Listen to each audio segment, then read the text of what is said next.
नमस्कार किसान भाइयों, किसान साथियों, आज हम इस वीडियो में बात करने वाले हैं कि धान की फसल में रोपाई के बाद हमें कितने दिन के बाद यूरिया अपने धान की फसल में डालना चाहिए और हमें उसमें ऐसे कौन से फर्टिलाइजर और उसके साथ ऐसी कौन सी कीटनाशक हमें डालनी चाहिए जिससे जो हमारा खेत है शुरू से ही अच्छा और स्वस्थ होकर के चले। तो चलिए किसान भाइयों, वीडियो को स्किप न करके वीडियो को एंड तक जरूर देखें। और इससे पहले जो किसान भाई हमारे चैनल पे नए हैं, सबसे पहले जाकर के हमारे चैनल को सब्सक्राइब जरूर कर लें। तो चलिए किसान साथियों, वीडियो को शुरू करते हैं। तो जैसा किसान भाइयों, जो पैडी का सीजन है अब पूरी जोरों शोर पे चल रहा है और जो धान की रोपाई है पूरी स्पीड से अब होना शुरू हो गई है। तो किसान भाइयों के मन में एक सवाल रहता है कि जो धान के अंदर जो हम रोपाई के बाद उसमें हमें जो यूरिया डालते हैं उसे हम कितने दिन के बाद और कितनी मात्रा में अपने खेत में दें जिससे कि जो हमारी जो फसल है वो स्वस्थ होकर के और जो उसके अंदर जो नाइट्रोजन और जो भी उसमें जो माइक्रोन्यूट्रिएंट की जो कमी है हम उसको अच्छे से शुरू से ही पूरा कर सके। तो किसान भाइयों, आज मैं यही इस वीडियो में आपको बताने वाला हूँ। तो किसान भाइयों, जैसा कि हम बात करें कि हम अपने खेत के अंदर यूरिया किस वक्त गिरना चाहिए, तो किसान भाइयों, जैसे हम अपने खेत के अंदर धान की रोपाई करने के बाद हमें 8 से 10 दिन के बाद हम अपने जो पहला जो यूरिया अपने धान में डालते हैं, तो किसान भाई उसमें आपको जो यूरिया लेना है वो आपको 40 से 45 किलो पर एकड़ के हिसाब से आपको यूरिया लेना है। जी हाँ किसान साथियों, उसमें आपको पूरा एक बैग जो यूरिया का है आपको पूरा लेना है, क्योंकि किसान भाई जो पौधा होता है उसको शुरू में बहुत ज्यादा न्यूट्रिशन की जरूरत पड़ती है, क्योंकि उसे खुद को विकसित करना होता है। तो किसान भाइयों, आप उसमें पूरा एक बैग यूरिया का लें और साथ में उसमें ऐसे माइक्रोन्यूट्रिएंट्स डालें जिसके अंदर आपको सारे माइक्रोन्यूट्रिएंट उसमें मिले।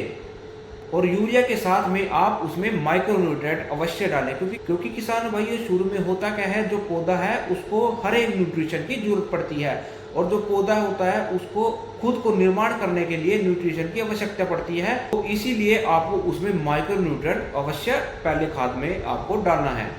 तो जैसा कि मार्केट में कई तरह के जो माइक्रोन्यूट्रिएंट उपलब्ध है, जैसे कि इफ्को कंपनी की सागरिक आती है और भी अन्य जो प्रोडक्ट है मार्केट में उपलब्ध है, आप इनमें से कोई भी ले सकते हैं। तो आप उसमें सबसे पहले खाद में माइक्रोन्यूट्रिएंट अवश्य अपने खेत में डालें। तो अब हम बात करें कि उसमें अब कीटनाशक कौन सा डालें, तो किसान साथियों, जो हम कीटनाशक इस्तेमाल करेंगे वो दीमक और कीड़े के लिए अपने खेत में करने वाले हैं, क्योंकि उस वक्त हमारी जो पौधे की जो जड़ें होती हैं वो थोड़ा कमजोर होती हैं। तो उसमें जो दीमक लग जाए तो उसकी जो जड़ें हैं वो खोखली और खराब करना शुरू कर देती हैं। तो किसान भाइयों, इसके लिए आप या तो किसान साथियों आप उसमें क्लोरो इस्तेमाल कर सकते हो, या फिर आप फिप्रोनिल जो 5 किलो पैकिंग में आती है, जो दानेदार फॉर्म में आती है, उसको भी आप ले सकते हैं। तो किसान साथियों, इनकी डोज की बात करें तो फिप्रोनिल आपको 5 से 7 किलो पर एकड़ के हिसाब से आपको लेनी है। और उसमें जो क्लोरो है आपको क्लोरो प्लस आई पर 500 ml पर एकड़ के हिसाब से, और जो क्लोरो आती है 20% सिंपल क्लोरो आती है वो 1 लीटर पर एकड़ के हिसाब से आपको इस्तेमाल करनी है। तो किसान साथियों, सबसे पहले आपको धान में यही करना है, आपको माइक्रोन्यूट्रिएंट उसमें डालने हैं यूरिया के साथ, और साथ ही साथ एक कीटनाशक अपने खेत में डालना है। तो किसान साथियों, अब हम बात करते हैं कि हमें दूसरा खाद यूरिया अपने खेत में किस वक्त डालना चाहिए।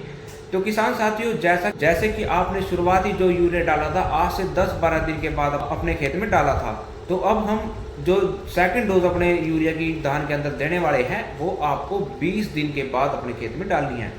जी हाँ किसान साथियों, आपको सबसे पहले एक बात का ध्यान रखना होगा कि जैसे कि आपने धान की जो वैरायटी चुनी है, जैसे कि आपकी अर्ली वैरायटी है, तो उसमें आपको 20 दिन के अंदर, यानी कि 20 दिन के अंदर अंदर आपको उसमें सेकंड डोज देनी है।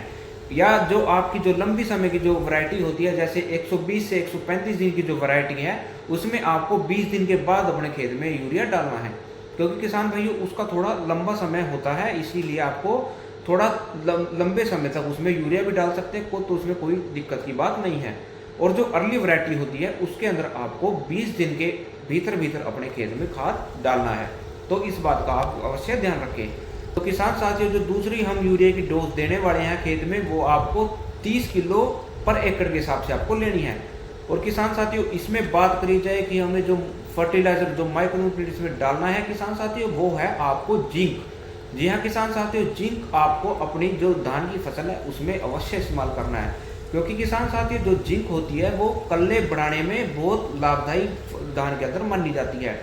ये किसान साथियों एक इसमें धान के अंदर आने वाला जो खैरा रोग होता है, इसमें जो धान होती है वो पीली पड़ना शुरू हो जाती है और साथ ही साथ पीली पड़ने के बाद वो नष्ट यानी कि वो नष्ट हो जाती है और आपके खेत में जो ईल्ड है बहुत कम देखने को मिलती है। तो किसान साथियों ये खैरा रोग है धान के अंदर बहुत ज़्यादा देखने को मिलता है। तो किसान साथियों हो सके तो आप दूसरे खाद में जो दूसरा यूरिया का खाद आपने धान के फसल में डालोगे तो उसमें आप 4 से 5 किलो पर एकड़ के हिसाब से आपको जिंक सल्फेट का इस्तेमाल करना है।